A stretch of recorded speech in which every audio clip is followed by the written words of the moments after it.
મારું નામ મોહિલ છે. અમારી સ્કૂલનું નામ માસૂમ સ્કૂલ છે. અમારા જે ધારીનો પ્રવાસ હતો એમાં અમારે પેલા આંબરડી સફારી પાર્ક જવાનું હતું અને ત્યાંથી અમારે લાયન ડેન રિઝોર્ટ જવાનું હતું. પણ અમારી બસ નંબર 5 હતી. એમાં અમારે જ્યારે રિવર્સ લેતા હતા ભાઈ, ત્યારે મંદિરની જે ઉપરની જે કડ હોય ત્યાં અમારે બારીથી અમારે એક્સિડન્ટ થઈ ગયો. એટલે ત્યાંથી અમે લોકો નીચે ઉતર્યા બધા.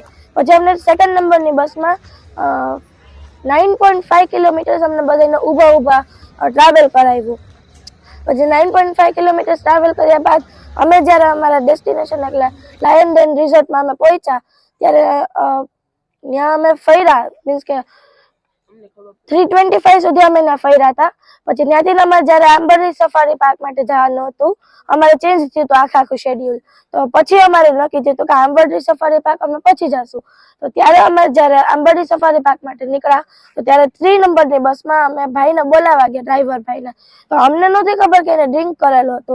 અમને એમ હતું કે એ સૂતા હતા, એટલે અમે જગાડવા ગયા ત્યારે અમારી પાછળ બેટ લઈને દોડ્યા અમને મારવા અને અમને ગાળો પણ દીધી. જો હા, ને તમે પેરેન્ટ્સને કહેશો તો અમે તમને રાજકોટ નહીં લઈ જાય, એને મોકલી એને ઊભા રાખી દેશે એમ કીધું હતું. બધા 6 ના ટીચર્સ ને 7 ના ટીચર્સે કીધું હતું. કેટલા સ્ટુડન્ટ હતા? બધા બસમાં કેવડાવ્યું હતું કે એવી રીતે કોઈ કહેતા ને કે ત્યાં બધા પેનિક થાય એમ. ખોટું શું કામ કહેવાય, એવી રીતે અમને બટર પોલિશ કરીને અમને ના પાડી હતી કહેવાની.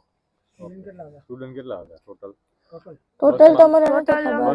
બસમાં કેટલા હતા? એક બસમાં અમારે 48 સ્ટુડન્ટ્સ હતા. બધા સિટિંગમાં જ હતા કે? હા, બધા સિટિંગમાં. જ્યારે અમારે એક્સિડન્ટ નહોતું થયું ત્યારે બધા સિટિંગમાં જ હતા. બાકી જ્યારે એક્સિડન્ટ થયું ત્યારે બધા ઊભા ગયા હતા. પછી રિટર્ન આવવામાં કેવી રીતે અરેન્જમેન્ટ? રિટર્ન આવવામાં અમારે પહેલા બીજી બસમાં અમને 4 બસમાં અમારી બસને મર્જ કરી હતી, એટલે 12 સ્ટુડન્ટ્સ બધી બસમાં હતા. તો એવી રીતે થઈને જ્યારે પછી ધારી પહોંચ્યા, અમે લાયન ડેન રિઝોર્ટ થી ધારી પહોંચ્યા, ત્યાં અમારી નવી બસ ઊભી હતી અને નવી ડ્રાઈવરે ઊભો હતો.